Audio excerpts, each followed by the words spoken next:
Block 1. The sound of a vacuum cleaner humming in the hallway mingled with the cold draft slipping beneath the door of Suite 718. I wiped the perspiration from my brow with the back of my hand, the chemical scent of bleach clinging to my skin. 7 hours into my shift at the Grand Meridian Hotel, and my fingers had pruned from scrubbing bathroom tiles with disinfectant.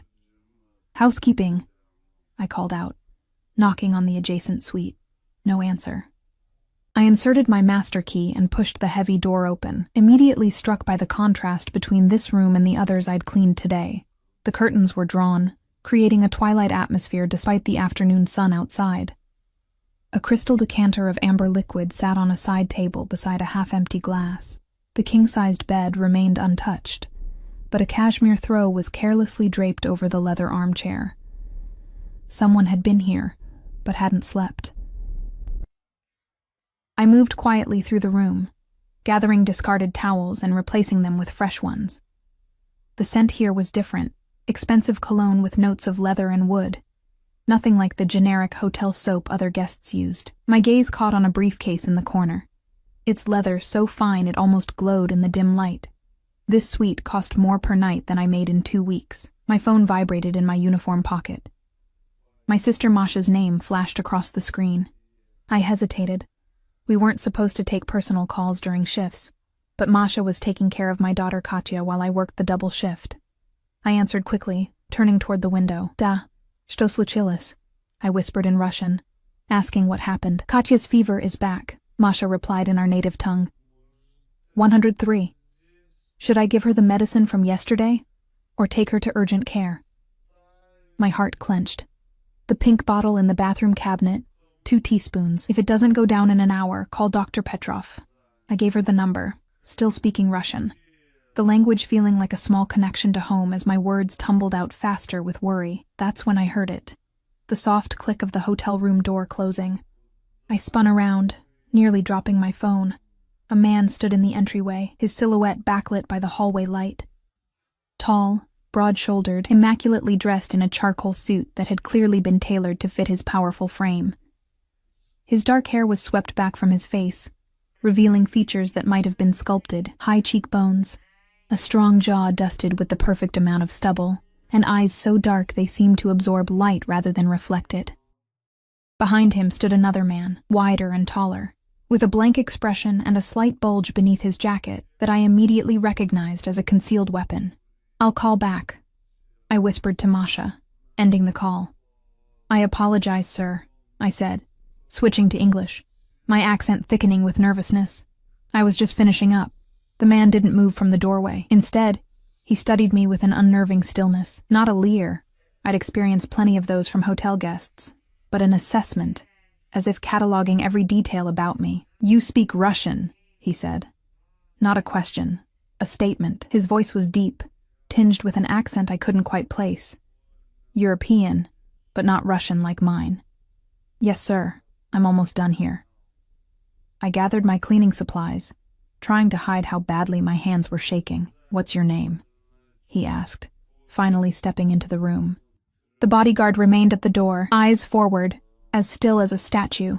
"Anastasia," I answered, using the Americanized version of my name that appeared on my name tag, rather than my full name, Anastasia Kuznetsova. "Anastasia," he repeated, making my ordinary name sound like something precious. "You work here every day?" 5 days a week, sir." I edged toward the door, cleaning cart in tow, but he shifted slightly, blocking my exit without seeming to do so deliberately.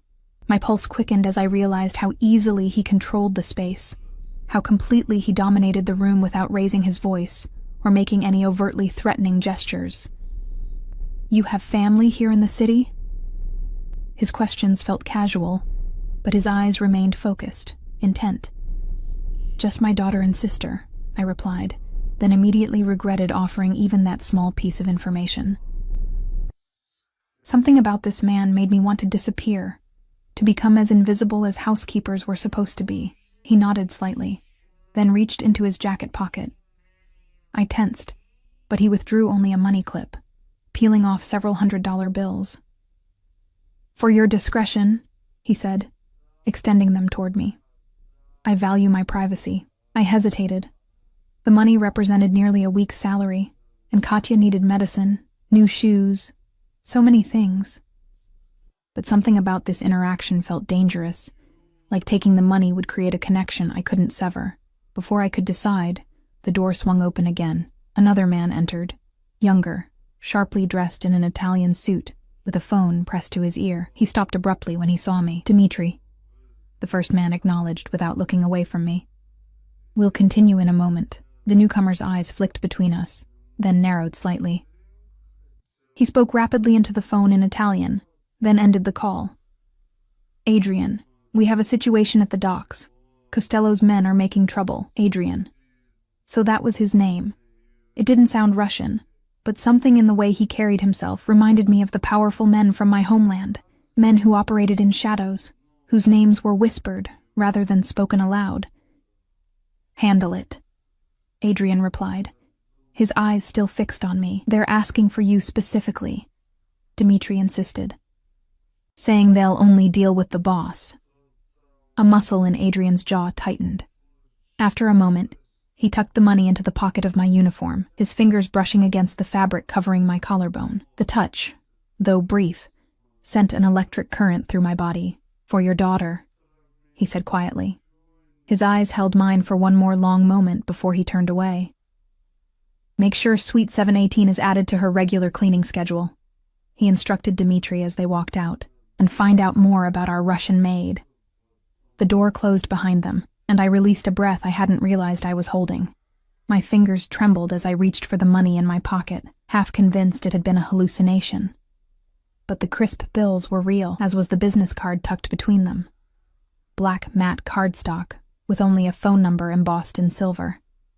I should have thrown it away. I should have requested a different floor assignment, called in sick the next day, done anything to avoid crossing paths with Adrian again. Instead, I slipped the card into my bra, next to my heart, and told myself it was just for emergencies, just in case Katya's condition worsened and we needed help. I didn't know then that I had already made my first mistake, that by accepting his money, by keeping his card, by speaking Russian in his presence, I had already entered his world. And in Adrian Sokolov's world, nothing happened by accident. The next morning dawned gray and drizzly, matching my mood as I dragged myself out of bed at 5 a.m. Katya's fever had broken during the night, but she remained listless, curled up beside me in the small bed we shared in our one-bedroom apartment. I brushed her dark curls away from her forehead, relieved to find it cool to the touch.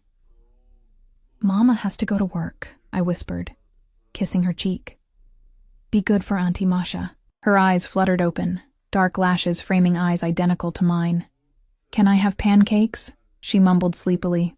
"If you're feeling better," I promised, my heart squeezing with love and worry. At 6 years old, she was already too familiar with illness, her immune system weakened by a bout of pneumonia last winter that had nearly claimed her life, and had claimed all of our savings and then some. The hospital bills still arrived monthly, each one a reminder of how precarious our situation remained. Despite working 60-hour weeks at the Grand Meridian and picking up weekend shifts at a local diner, I barely kept us afloat. Medical debt, rent, groceries, and the constant fear that immigration services might question the documentation I'd used to secure employment kept me awake most nights. As I prepared for work in our tiny bathroom, I found myself touching the business card hidden in my wallet. The memory of Adrian's intense gaze made my stomach flutter in a way that had nothing to do with fear. Or at least, not entirely fear. There had been something else in that look. Something that had made me feel seen for the first time since arriving in America 4 years ago. On the subway, pressed between commuters, I tried to focus on my plan for the day. Clean rooms, avoid Suite 718, pick up an extra shift if possible, stop by the pharmacy for Katya's medicine. Simple. Achievable. Safe. But as I swiped my employee card at the service entrance of the Grand Meridian, my supervisor, Gloria, waved me over with a stern expression that immediately set my nerves on edge. "Anastasia, management wants to see you." Her tone suggested I was in trouble, but her eyes held a different emotion. Curiosity, perhaps even concern. "Why?" I asked, my accent thickening as it always did when I was nervous. "Don't know," But when the owner of the hotel asks for a specific maid by name, it's usually not good. She lowered her voice. Did you take something from a room? Break something expensive? No, nothing like that. My mind raced. The owner? Adrian had said to add his suite to my cleaning schedule, but I hadn't expected such a direct intervention. Well, they're waiting in Mr. Petrov's office. She handed me a fresh uniform. Change first.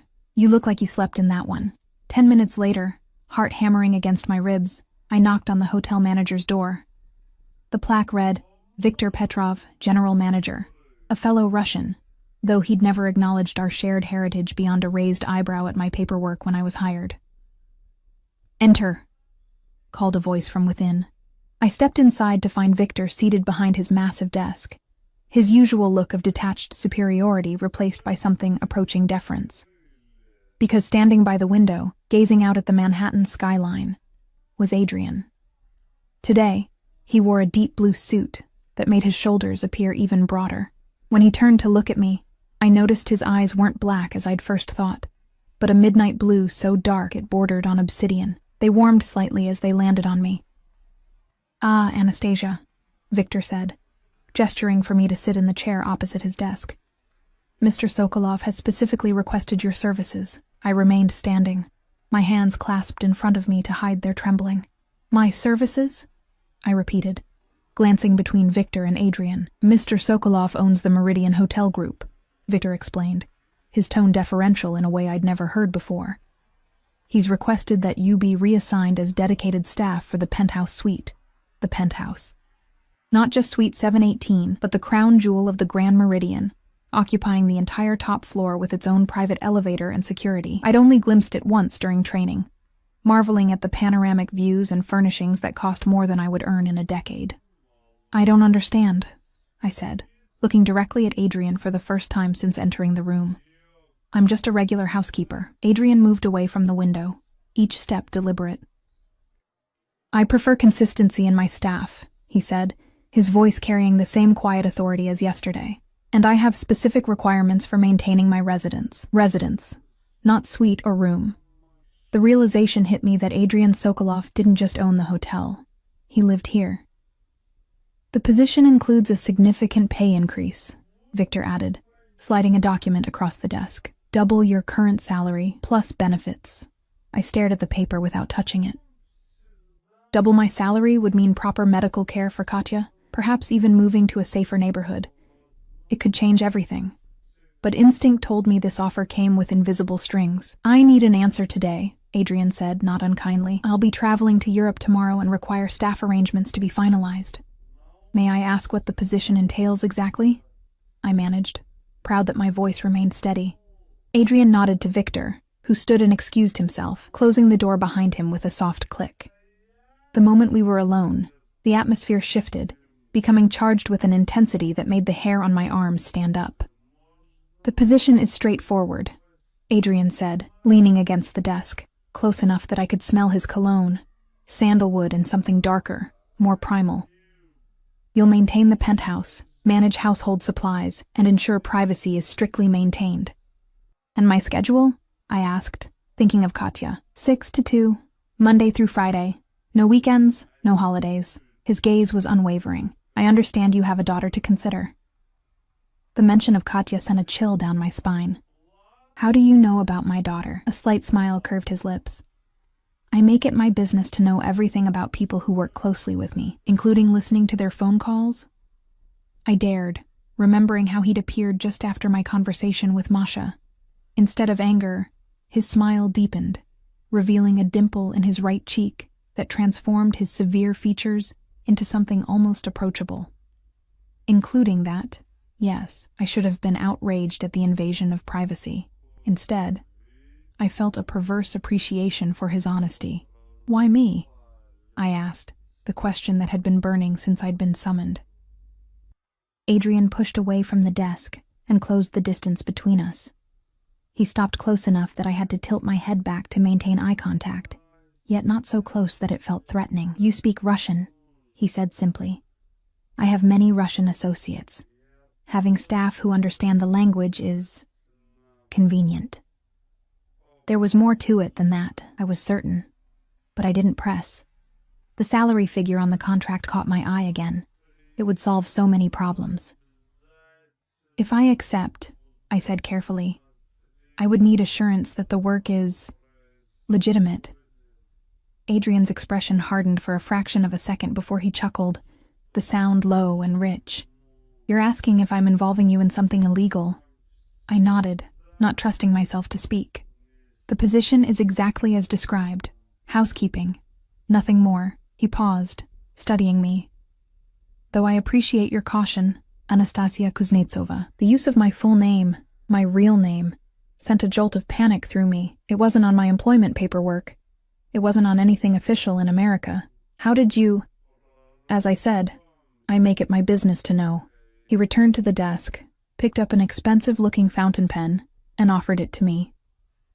"The choice is yours, but I need an answer now." I took the pen, its weight substantial in my hand. Every instinct for self-preservation screamed to walk away. Yet I couldn't ignore what this opportunity meant for Katya. For us. I signed.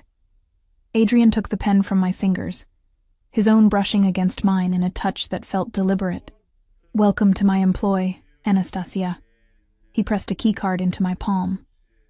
"You start tomorrow." The penthouse exceeded every expectation. Sprawling rooms with soaring ceilings opened onto a wraparound terrace with views that stretched to the horizon. Artwork I recognized from museum textbooks hung on walls, and furniture that belonged in design magazines was arranged throughout the space. It wasn't just wealthy, it was cultured, sophisticated in a way that spoke of old money and refined taste. For 3 days, I worked in solitude, meticulously cleaning spaces that barely showed signs of use. Adrian had left for Europe as mentioned, and I found myself oddly disappointed by his absence. The penthouse felt like a stage set without its main character, beautiful but hollow. On the 4th day, as I was arranging fresh flowers in the main living area, the private elevator hummed to life. My pulse quickened, though I told myself it was merely surprise at the unexpected arrival. I set down the crystal vase and smoothed my uniform, suddenly conscious of my appearance. The elevator doors slid open to reveal not Adrian, but the man he'd called Dmitri, accompanied by 2 unfamiliar men in dark suits. They carried leather briefcases and spoke rapidly in Italian, falling silent when they noticed me. "You must be the new girl," Dmitri said, assessing me with cool detachment. Unlike Adrian, whose gaze had felt like it peeled away layers, Dmitri's felt dismissive, as if I were merely another piece of furniture. "Coffee for 3, conference room." His tone made it clear he was accustomed to being obeyed without question. I nodded and moved toward the kitchen, listening as they continued down the hallway to what Adrian had referred to as the study on my orientation paperwork, but which appeared to be a fully equipped conference room. As I prepared the coffee service, Adrian's documents had specified exactly how it should be arranged. I heard the murmur of voices rise and fall from the study. Though tempted to linger and listen, I reminded myself of the contract I'd signed, with its extensive confidentiality clauses and penalties for breaches. I knocked once on the study door before entering with the tray. The men fell silent immediately. Spread across the conference table were documents, maps, and what looked like architectural plans. Dmitri quickly gathered them up as I set down the coffee service. "That will be all," he said curtly, dismissing me without a glance. I turned to leave, but one of the other men called out in Italian. Though I didn't speak the language, his tone and gesture made it clear he was asking about me. Dmitri responded in the same language, his voice tight. I caught only one word I recognized.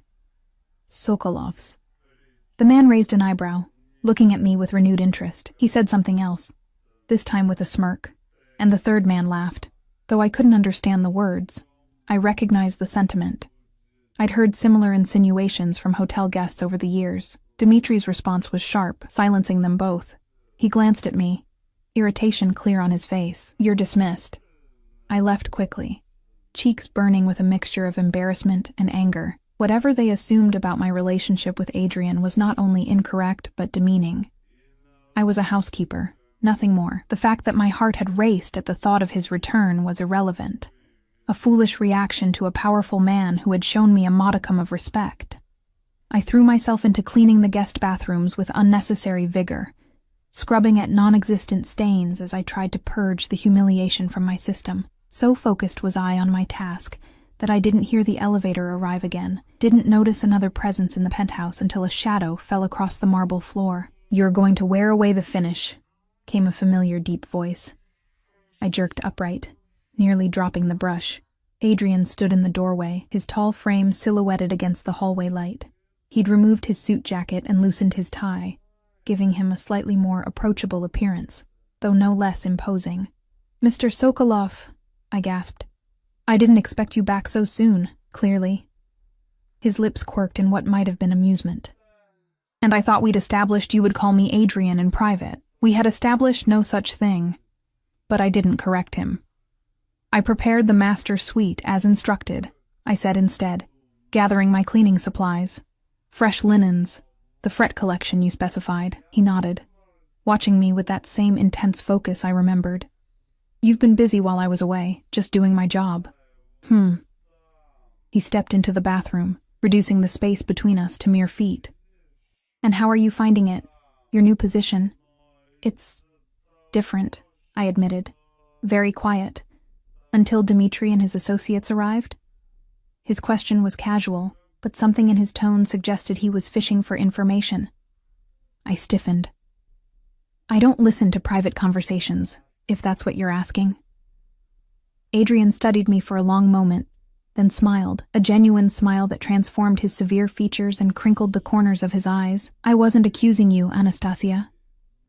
Merely making conversation." The use of my full name, spoken with his slight accent, sent an unwelcome warmth through me.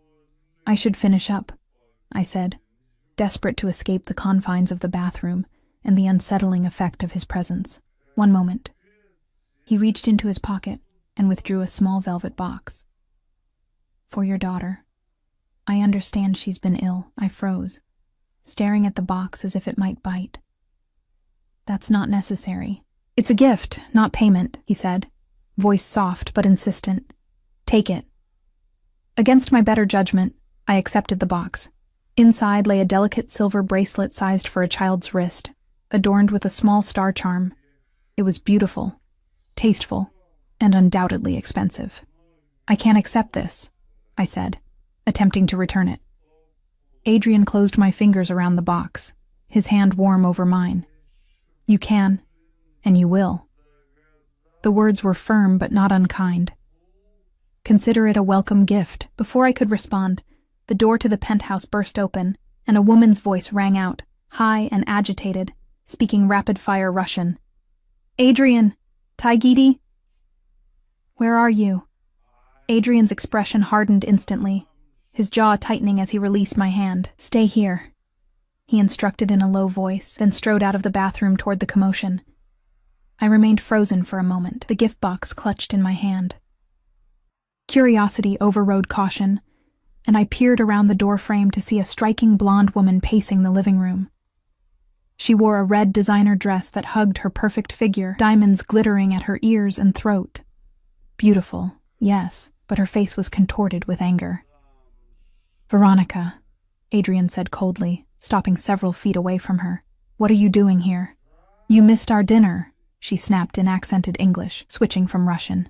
2 hours I waited at Le Bernardin. Like a fool. "We had no plans," Adrian replied, his voice controlled but edged with impatience. "And you know better than to show up unannounced." She laughed, the sound brittle. "No plans? Your assistant confirmed yesterday." Her gaze darted around the penthouse, then narrowed as she spotted me hovering in the hallway. "And now I see why you forgot. You're entertaining your staff." The way she spat the last word made my cheeks flame. I retreated into the bathroom, mortified at being caught eavesdropping, but unable to ignore the heated exchange that followed. "That's enough," Adrian said, his voice dropping to a dangerous timbre I hadn't heard before. "You're making a scene based on a misunderstanding." "Misunderstanding?" Veronica's voice rose. 3 years together, and suddenly you're too busy for dinner? For me? Ever since Milan, you've been distant. And now I find you here with my housekeeper," Adrian interrupted, each word precise and cutting. "Who is doing her job, which is more than I can say for my assistant if he scheduled something without my knowledge." A tense silence followed, broken by the sound of heels clicking across the marble floor, coming closer to where I stood. I busied myself with organizing cleaning supplies, praying she wouldn't enter. My prayer went unanswered. Veronica appeared in the doorway, her blue eyes cold with disdain as they swept over me from head to toe. "So, this is what catches your eye now?" she asked Adrian, who had followed her. "A maid? How predictable." "That's enough, Veronica." Adrian's voice had gone deadly quiet. He took her elbow, steering her away from the bathroom and from me. "We'll discuss this privately." I remained frozen, humiliation burning through me like acid. To be viewed as nothing more than an object of suspicion, a threat to this glamorous woman's relationship. It was degrading in a way that went beyond the usual invisibility of being household staff. Their voices faded as Adrian guided Veronica toward his study.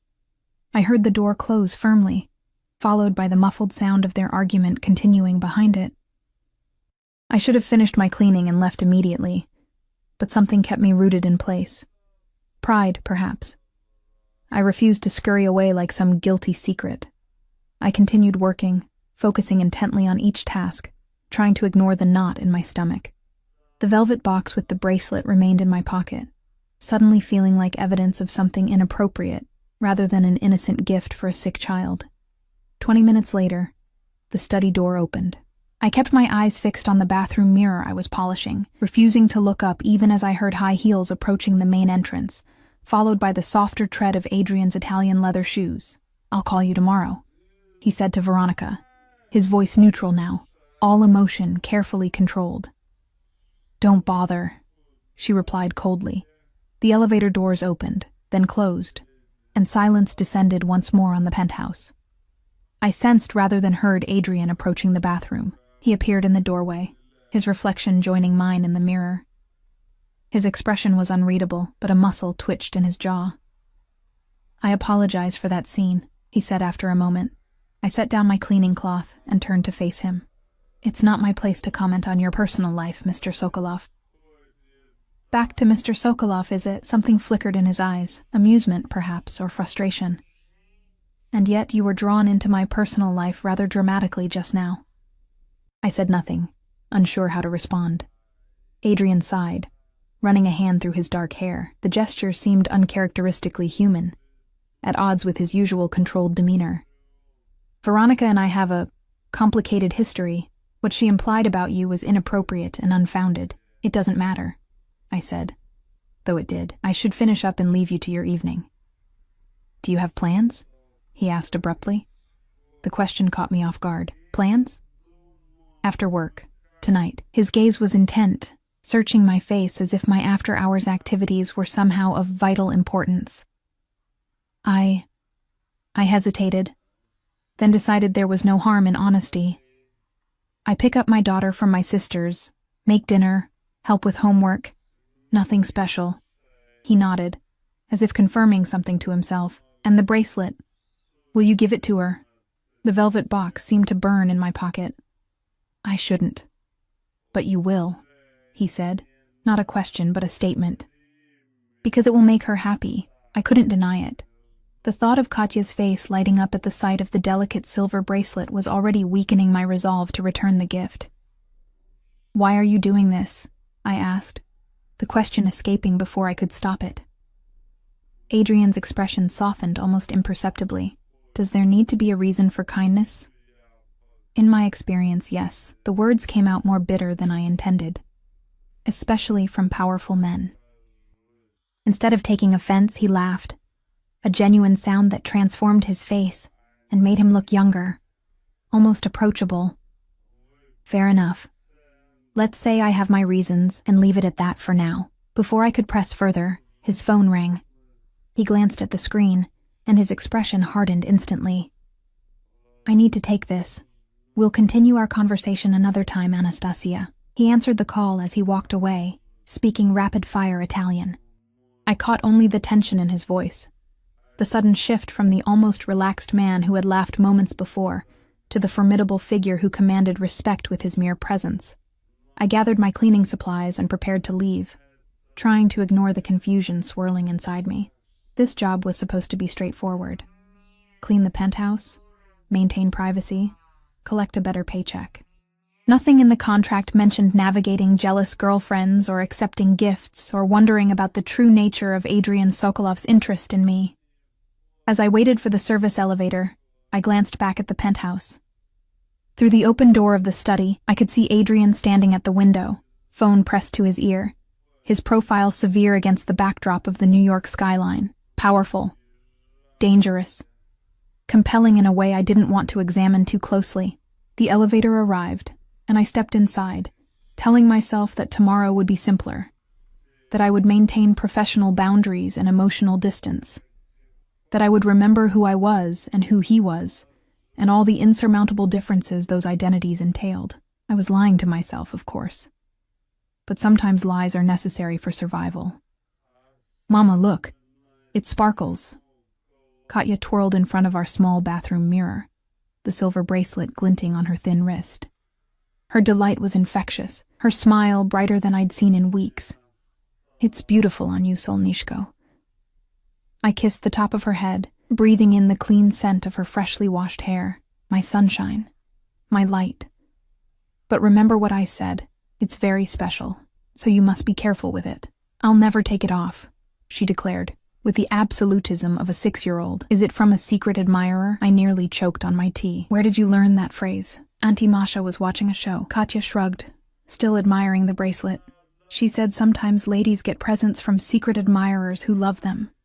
"It's just from a friend," I said carefully. "Now, time for bed. You have school tomorrow." Later, after Katya had fallen asleep, I sat at our tiny kitchen table with Masha, nursing a glass of cheap wine. "A friend, huh?" Masha arched an eyebrow, unconvinced. "Must be some friend to give silver jewelry to a child he's never met." "It's not like that," I insisted, though I wasn't entirely sure what it was like. "He's my employer." Masha's eyes widened. "The hotel owner? Nastya, what are you getting yourself into?" "Nothing. It was a get-well gift, that's all." I took a large swallow of wine. "His daughter probably has dozens of bracelets like that." "Does he have a daughter?" The question stopped me short. I realized I knew almost nothing about Adrian's personal life beyond what I'd witnessed with Veronica. "I don't know," I admitted. Masha leaned forward, her expression serious. "Listen to me. Men like that, rich, powerful, they don't give gifts without expecting something in return. Be careful." "I know what I'm doing," I said, more to convince myself than her. "It's just a job. A good one that pays well and gives us stability." Masha didn't look convinced, but she dropped the subject, turning instead to gossip about her co-workers at the diner. I only half listened, my mind drifting back to the moment in the bathroom when Adrian's laugh had transformed him from intimidating boss to something far more dangerous, a man I could find myself attracted to. The next week passed in a strange rhythm. Adrian was rarely at the penthouse during my shifts, but evidence of his presence accumulated in small ways: a glass of scotch left on the terrace, a tie draped over a chair, books moved from shelves to bedside tables. I found myself studying these small signs, piecing together a picture of the man from the fragments he left behind. His taste in literature surprised me. Russian classics like Dostoevsky and Tolstoy, yes, but also poetry, philosophy, even contemporary fiction. One day, I found a collection of Akhmatova's work, the pages dog-eared and annotated in a strong, slanting hand. I traced my fingers over his handwritten notes in the margins, this unexpected glimpse into his mind more intimate than anything I'd encountered in his personal spaces. On Friday, as I was preparing to leave, the private elevator hummed to life. Adrian stepped out, accompanied by the silent bodyguard I'd seen that first day. Both men looked exhausted, Adrian's usual immaculate appearance slightly rumpled, as if he'd been wearing the same suit for too long. "Anastasia," he acknowledged me with a nod. "I thought you'd be gone by now." "Just finishing up," I replied, suddenly conscious of having let my hair down from its usual practical bun. "You're back earlier than expected." A ghost of a smile touched his lips. "You've been tracking my schedule? It affects my work," I said quickly, feeling heat rise to my cheeks, knowing when to expect occupancy. "Of course." He shrugged out of his suit jacket, wincing slightly as he rolled his shoulder. "Are you injured?" The question escaped before I could stop it. Adrian's expression closed immediately. Nothing serious. A minor disagreement. The bodyguard made a sound that might have been a suppressed snort. Adrian shot him a look, and the man retreated to take up position by the door with a murmured, "I'll be outside, boss." Once we were alone, Adrian loosened his tie and sank onto the sofa with uncharacteristic weariness. "You have a good eye, Anastasia." "Most people wouldn't notice. I notice everything," I said simply. "It's part of the job. And what else have you noticed?" He gestured for me to sit, but I remained standing, aware that I was already 15 minutes past the end of my shift. "That you read Akhmatova in the original Russian," I said, nodding toward the book on the side table. "That you prefer Macallan to Glenlivet. That you sleep on the right side of the bed, even though you live alone." He looked genuinely surprised, then impressed. "Observant indeed. And what conclusions have you drawn from these observations?" I hesitated, then decided honesty was safest. "That you're more complex than you appear at first glance. That you value privacy but live in a hotel. That you're Russian, or at least have strong ties there, but prefer to speak English." Adrian studied me with renewed interest, as if seeing me properly for the first time. "All accurate. You'd make a formidable intelligence agent, Anastasia Kuznetsova." "I'm just a housekeeper," I reminded him, though we both knew it wasn't that simple. "My shoulder was dislocated," he said abruptly, changing the subject. "An old injury that sometimes flares up." I nodded, recognizing the lie but accepting it. Whatever had caused his injury, it wasn't my business. "Ice and rest will help. Are you a doctor as well as a housekeeper?" There was that hint of amusement again, warming his dark eyes. "No, just a mother. Children are constantly hurting themselves." I glanced at my watch. "Speaking of which, I need to go. Katya will be waiting." "How is she? Did she like the bracelet?" The genuine interest in his voice caught me off guard. "She loves it. She wanted me to thank her secret admirer." Adrian laughed, then winced as the movement jarred his shoulder. "A secret admirer at 6. She's precocious." "She gets that from her father," I said without thinking, then immediately regretted it. I never spoke of Mikhail. Not to anyone here in America. Adrian's eyes sharpened with interest. "I wasn't aware you were married." "I'm not," I said shortly, wishing I could retract the comment. "I'm a widow." It wasn't entirely true, but it was simpler than the reality. Mikhail had been my husband in every way but legally. We'd planned to marry when I discovered I was pregnant, but by then it was already too late. He'd been arrested for his involvement in a pro-democracy protest in Moscow, disappeared into the system, and emerged 6 months later as a shell of his former self. He'd died of pneumonia in prison a week before Katya was born, though the bruises on his body told a different story. "I'm sorry," Adrian said, his voice surprisingly gentle. "Recently? 4 years ago, before we came to America." I moved toward the door, desperate to end this conversation before I revealed more than was safe. "I should go." Adrian stood, moving with the fluid grace that always seemed at odds with his powerful build. "Of course. But before you leave..." He reached into his pocket and withdrew an envelope. "For you." I eyed it warily. "What is this?" "Tickets," he said, holding out the envelope. "The Bolshoi Ballet is performing at Lincoln Center this weekend. Sleeping Beauty. I thought your daughter might enjoy it." I stared at him in disbelief. Ballet tickets were far beyond my means, especially for a prestigious company like the Bolshoi. "Why would you..." "Consider it a bonus for your excellent work," he said smoothly, pressing the envelope into my hands. 2 tickets, Saturday matinee. Unless you already have plans?" "No, but..." "Then it's settled." His tone brooked no argument. "My driver will collect you at noon." "Your driver?" I shook my head, finding my voice. "That's unnecessary, and inappropriate." Adrian's expression hardened slightly. "New York traffic is unpredictable. I'd hate for you to miss the performance." "Mr. Sokolov, Adrian..." I took a breath, steadying myself. "You're being very generous, but I can't accept this. The bracelet was already too much." "You can, and you will."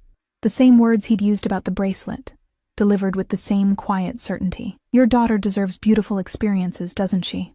It was a masterful manipulation. Invoking Katya made refusal almost impossible. Still, I hesitated. People will talk. Let them. He shrugged, then winced again at the movement. We both know the truth of the situation. Did we? I wasn't sure I knew anything anymore, least of all the truth of whatever was developing between us. But the thought of Katya's face when I told her we were going to the ballet. Thank you, I said finally, tucking the envelope into my bag. Katya will be thrilled. And you? His eyes held mine, searching. Will you enjoy it as well? The question felt weighted with meaning I couldn't quite decipher. I love ballet, I admitted, though I haven't seen a performance since leaving Russia. Something like satisfaction crossed his features. Then I've chosen well. Enjoy your evening, Anastasia.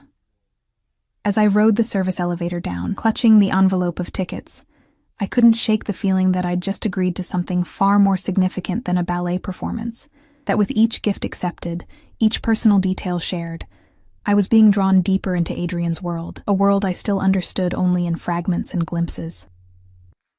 A real ballet? Katya spun in circles around our tiny living room, her arms raised in a clumsy approximation of a ballerina's pose. With tutus and toe shoes and everything? Real ballet, I confirmed, laughing at her enthusiasm. The Bolshoi is the most famous company in Russia. Mama used to watch them when I was a girl. Katya stopped spinning, her eyes wide. Will they do the dance from the music box Babushka gave me? The music box had been my mother's final gift to her granddaughter before we fled Russia. A delicate thing with a tiny ballerina that rotated to the waltz of the flowers. Different ballet, Solnishko. This one is Sleeping Beauty.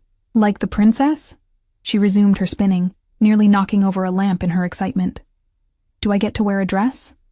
Your best dress, I promised, catching her mid-twirl and lifting her into a hug.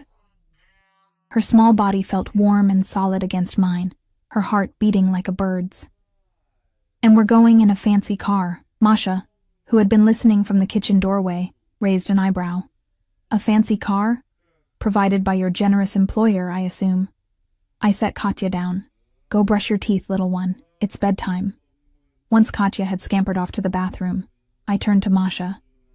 It's just a car service, to make sure we arrive on time, Nastya. Masha crossed her arms. This man gives your daughter silver jewelry. Now ballet tickets and a private car? You're smart enough to know what this looks like. It's not like that, I insisted, though the doubt in her eyes mirrored my own uncertainties. He's just being kind. Men like that aren't kind without reason, Masha replied, her voice dropping to ensure Katya wouldn't overhear. What does he want from you? The question had been haunting me since I'd left the penthouse. What did Adrian Sokolov want from a widowed immigrant housekeeper? If physical attraction was his goal, there were far more direct approaches available to a man of his wealth and power. If he simply needed reliable household staff, the gifts and personal attention were unnecessary. I don't know, I admitted finally, but the tickets will make Katya happy. After everything she's been through, doesn't she deserve one magical afternoon? Masha's expression softened. Of course she does. Just be careful, Nastya. This feels like a fairy tale, but remember, those always have a monster somewhere in the story. Her words stayed with me late into the night, as I lay beside Katya's sleeping form, listening to her soft breaths. In the fairy tales our mother had told us, the monsters were obvious. Bears with iron teeth, witches in houses of bones, wolves dressed as grandmothers. But in the real world, monsters wore expensive suits and offered kindnesses that bound you to them thread by silken thread until you were too entangled to escape.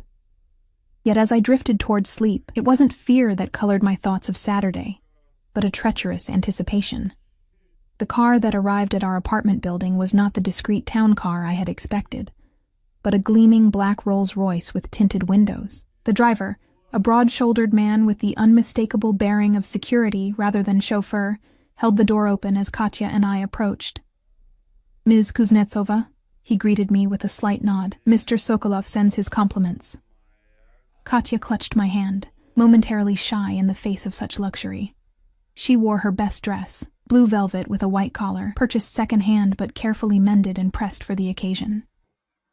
I'd spent hours on my own appearance as well, wearing the only dress I owned that wasn't strictly utilitarian, a deep green wrap dress that had once, in another life, been worn to gallery openings and theater premieres in Moscow. "Mama, it's like a spaceship inside," Katya whispered as we slid into the leather interior. She ran her small hands over the seats in wonder, then noticed the small package resting on the center console. "What's that?" Before I could stop her, she'd picked up the box with its elegant silver ribbon. The card attached bore only my first name in that same strong, slanting handwriting I'd seen in the margins of Adrian's books. "Is it a present?" Katya asked, bouncing slightly in her seat. "Can I open it?" "It's for me, I think," I said, gently taking the box. I hesitated, then carefully untied the ribbon. Inside, nestled in black velvet, lay a pair of earrings, teardrop emeralds surrounded by tiny diamonds. They caught the light filtering through the car windows, sending prisms dancing across Katya's awestruck face. "They're green like your dress, Mama," she breathed, "like a princess." They were also clearly genuine, and worth more than I earned in months. My hands trembled slightly as I lifted the note beneath them. "To compliment your eyes, enjoy the performance, A." A flush of heat crawled up my neck. The earrings were exquisite, precisely matched to my dress, which meant Adrian had noticed what I wore, had remembered, had selected jewelry specifically to enhance my appearance. It was a level of attention that went far beyond employer-employee propriety. "Aren't you going to put them on?" Katya asked, still entranced by the sparkling gems. I should have left them in the box, should have returned them with a polite but firm note about boundaries and appropriate gifts. Instead, I removed my simple silver studs and replaced them with the emeralds, their weight unfamiliar against my skin. "Beautiful," the driver commented, catching my eye in the rearview mirror. Something in his expression, knowing, perhaps even sympathetic, made me wonder how many other women had received similar gifts in this same car. The thought should have doused my pleasure in cold reality. Instead, I found myself wondering if any of them had felt this same conflicted thrill, this dangerous anticipation. Lincoln Center emerged before us, its grand plaza filled with Saturday afternoon crowds. The driver pulled up directly to the entrance, ignoring the signs prohibiting private vehicles. "Mr. Sokolov arranged for priority entrance," he informed me, coming around to open our door. "Someone will meet you inside. Enjoy the ballet, Ms. Kuznetsova." "Thank you," I murmured, helping Katya from the car. She stared up at the towering glass facades and well-dressed patrons with wide eyes. "Are we really allowed in there?" she whispered, suddenly intimidated by the grandeur surrounding us.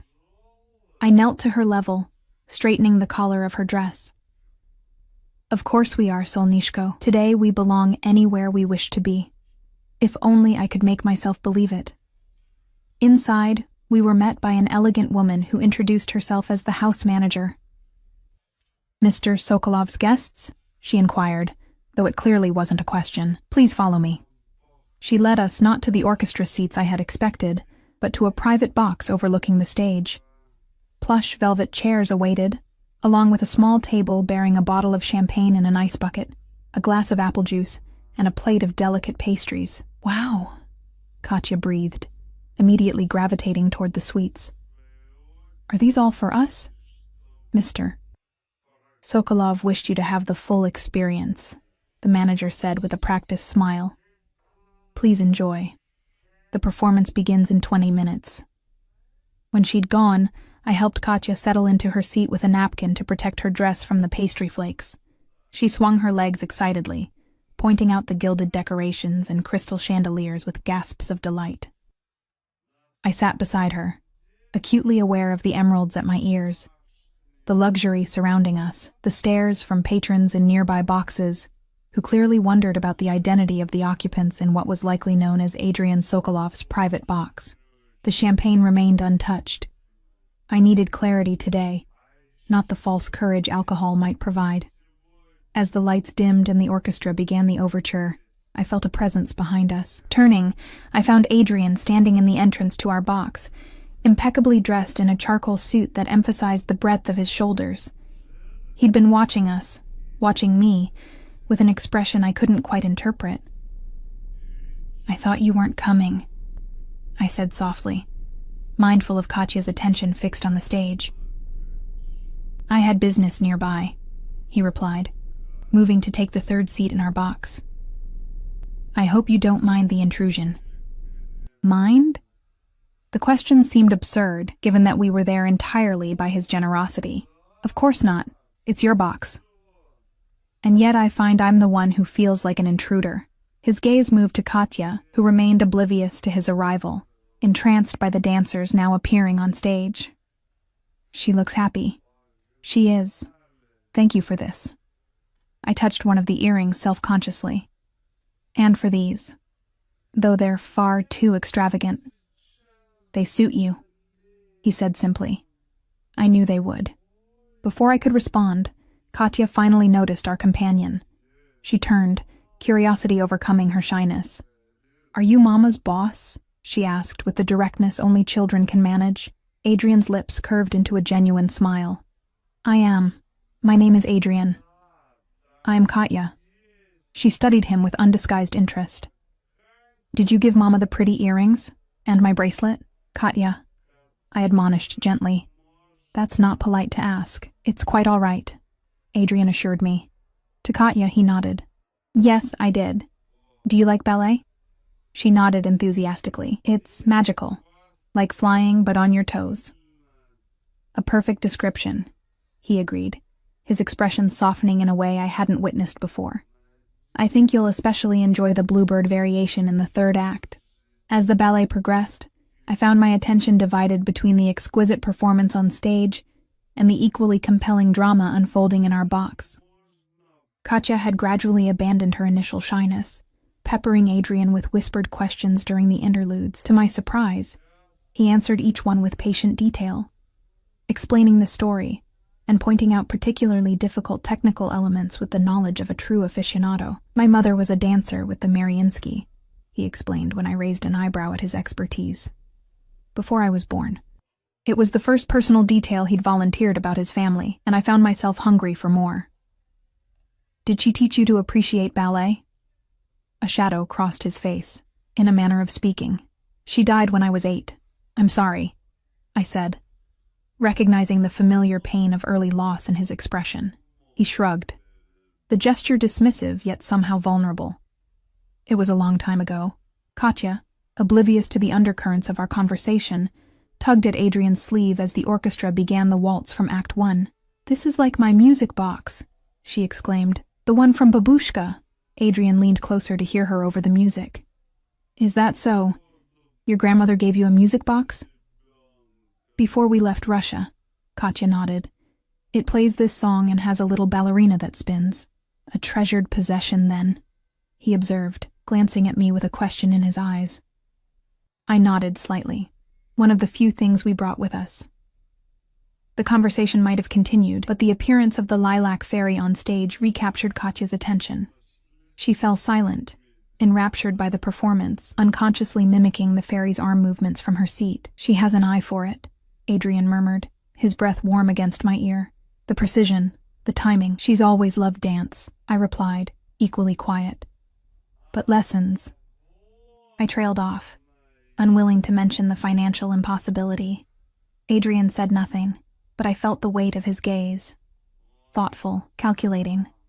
I recognized the look from our previous interactions, the expression he wore when pieces were falling into place in some private strategy. It should have frightened me, but instead, I felt a dangerous thrill of anticipation. When the final curtain fell, Katya applauded until her small hands must have stung, her face glowing with delight. That was the most beautiful thing ever, she declared. Even better than movies, Adrian laughed. That same unguarded sound I'd heard so rarely. High praise indeed. Are you hungry? I've arranged for an early dinner if you'd care to join me. The invitation caught me off guard. The ballet had already been excessive. Dinner would push us further into the realm of... what? I wasn't sure what to call this arrangement, but it had long since transcended normal professional boundaries. Please, Mama, Katya pleaded, clearly enchanted by both the ballet and our mysterious benefactor. I'm starving. Just a light meal, Adrian added, noting my hesitation. At the Russian tea room, it seemed appropriate given the performance. The Russian tea room, one of New York's iconic restaurants. and a place I'd walked past but never imagined entering. "We're not dressed for such a place," I hedged, though my excuse sounded weak even to my own ears. Adrian's eyes traveled over my green dress, lingering on the emerald earrings that matched it so perfectly. "You look exquisite," he said quietly. "Both of you are perfectly attired."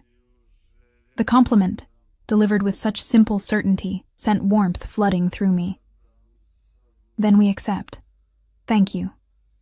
His hand settled briefly at the small of my back as he guided us from the theater, the touch light but unmistakably possessive. Around us, I noticed curious glances, whispers behind programs and opera glasses.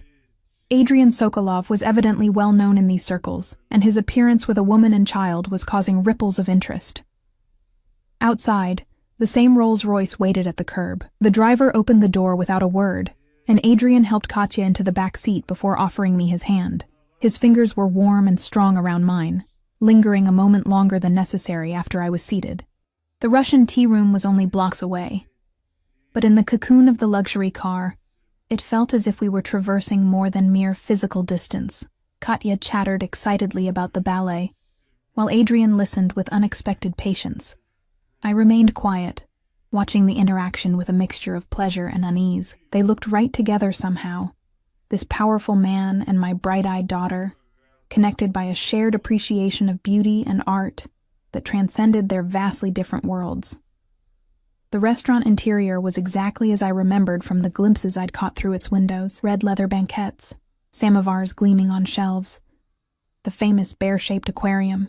The maitre d' greeted Adrian by name, leading us to a private booth in a secluded corner. "Wow," Katya breathed, eyes wide as she took in the opulent surroundings. "It looks like a palace. It's designed to remind Russians of home while impressing Americans," Adrian explained with a wry smile. "A bit theatrical, but the food is authentic." He ordered for us in fluent Russian, selecting dishes I hadn't tasted since leaving Moscow.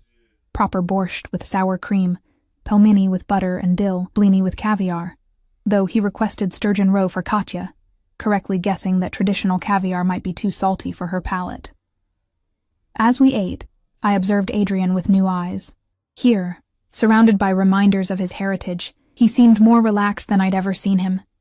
The dangerous edge that usually accompanied his presence temporarily softened. He even smiled, really smiled, when Katya declared the cherry vareniki better than ice cream. "You've made quite an impression on my daughter," I said, when Katya excused herself to visit the ornate bathroom, accompanied by a waitress at Adrian's insistence. "She's a remarkable child," he replied, swirling the vodka in his glass. "Bright, observant, much like her mother." I felt a flush of pride, mingled with something more complex as I met his dark gaze across the table. "Why are you doing all this? The tickets, dinner, it's excessive for a mere employee."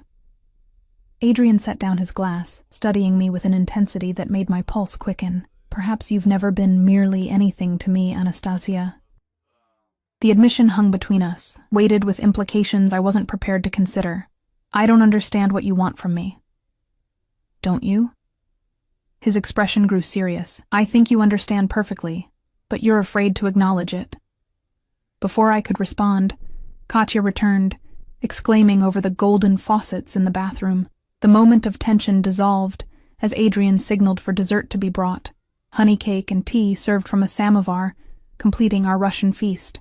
By the time we emerged from the restaurant, twilight had fallen over the city. Katya, full of sugar and excitement, leaned against me drowsily as Adrian directed the driver to take us home. "Today was like a fairy tale," she murmured, fighting to keep her eyes open as the car glided through Manhattan traffic. "Can we do it again sometime?" Adrian, seated across from us, met my gaze over her head. "Perhaps, if your mother agrees."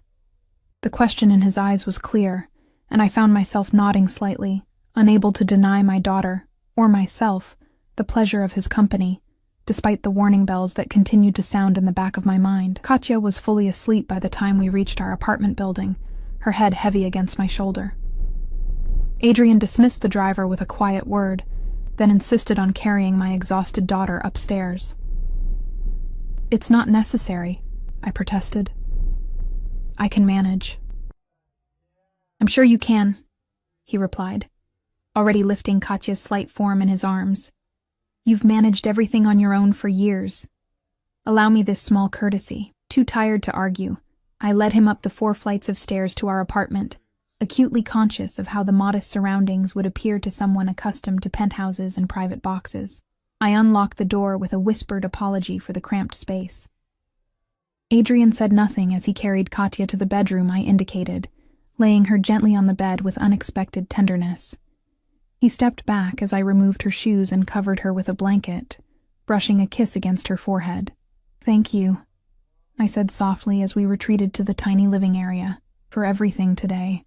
It meant a lot to her." "And to you?" Adrian asked, standing too close in the confined space, his presence filling the room in a way that had nothing to do with his physical size. "Yes," I admitted. "It was beautiful." He reached out, his fingers brushing my cheek in a touch so light it might have been imagined. "You deserve beautiful things, Anastasia. You and your daughter both. We have everything we need," I said, though even to my ears the assertion sounded hollow. Need and deserve are different concepts. His hand moved to my ear, fingers tracing the emerald earring I still wore. "These suit you, as I knew they would. Accept them as a gift freely given, with no obligations attached." "There are always obligations," I whispered, fighting the urge to lean into his touch. "Everything has a price." Adrian's expression darkened. "Is that what you believe? That I expect payment for my generosity?" I don't know what to believe anymore.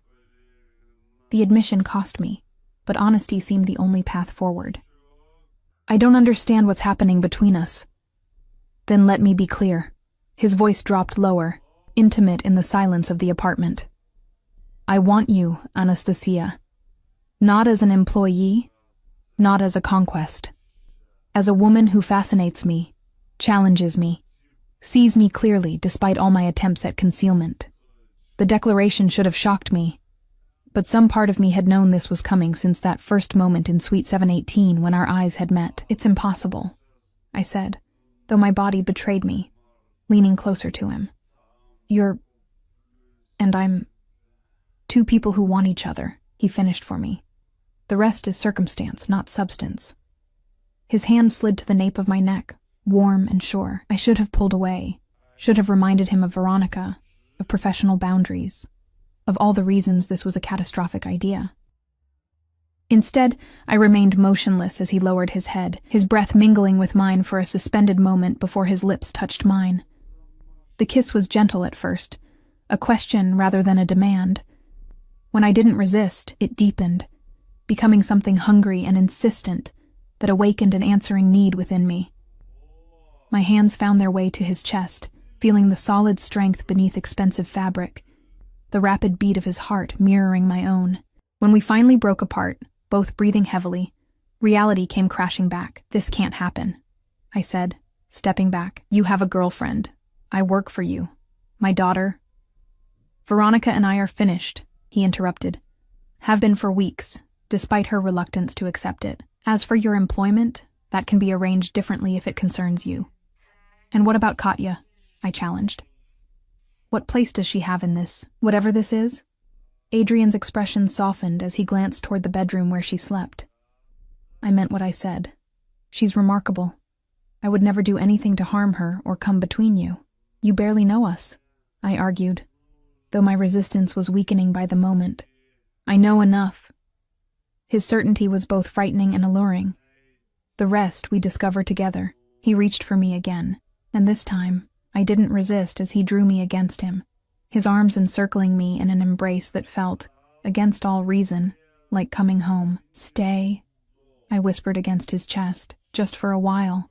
He did, holding me on the second-hand sofa as I told him about Mikhail, about our escape from Russia after his death, about the struggles and small triumphs of building a life for Katya in a new country. He listened without interruption, one hand stroking my hair, the other holding mine as if it were something precious. In turn, he shared fragments of his own story, his childhood in St. Petersburg, the loss of his mother, his rise through the ranks of various enterprises until he'd built his current empire. He spoke elliptically about his business dealings, and I didn't press. understanding instinctively that there were aspects of his life better left unexamined for now. Dawn was breaking when he finally rose to leave, pressing a kiss to my forehead with a promise to call later. At the door, he turned back, his expression more vulnerable than I'd ever seen it. I meant what I said, Anastasia. There are no obligations here. If you want to step back, return to a purely professional relationship. Say the word, and it's done. No consequences, no hard feelings. The offer of freedom only cemented my decision, and if I don't want to step back, his smile was slow and devastating. Then we move forward, together, one day at a time. After he left, I stood at the window watching as his car pulled away from the curb. In the bedroom, Katya still slept peacefully, the silver bracelet glinting on her wrist in the early morning light. Whatever happened next would affect her too. A reality that tempered my newfound happiness with caution. 2 months later, we moved into a spacious apartment in a secure building owned by one of Adrian's companies. Katya started at a private school with a strong arts program, flourishing under ballet instruction that Adrian arranged with former colleagues of his mother. I left my position at the hotel, though not my work entirely. Adrian understood my need for independence, for an identity beyond being his partner. As for Adrian himself, he remained in many ways the complex, sometimes dangerous man I'd first encountered. His business dealings still included elements I chose not to examine too closely, and there were rooms in his life I hadn't yet entered. But with me, with Katya, he showed a side that few others witnessed. Tender, vulnerable, capable of a love so fierce it sometimes frightened me with its intensity. There were complications, of course. Whispers followed us at social events. Speculation about the Russian maid who had somehow captured the untouchable Adrian Sokolov. Veronica made a scene at a restaurant once, her accusations sliding off Adrian like water as he calmly escorted us out, his hand protective at my back. His associates regarded me with varying degrees of curiosity, respect, and in some cases, poorly concealed disdain. None of it mattered when we were alone together. When he read Russian fairy tales to Katya before bed, his deep voice giving life to the stories of my childhood, or when he held me through the nightmares that still sometimes came, whispering reassurances in a mixture of English and Russian until the shadows receded. "Do you regret it?" he asked me once, late at night as we stood on the terrace of the penthouse that was now as much mine as his. Answering that call in Russian? I leaned back against his chest, his arms secure around me as we gazed at the glittering city below. Never. It brought me to you.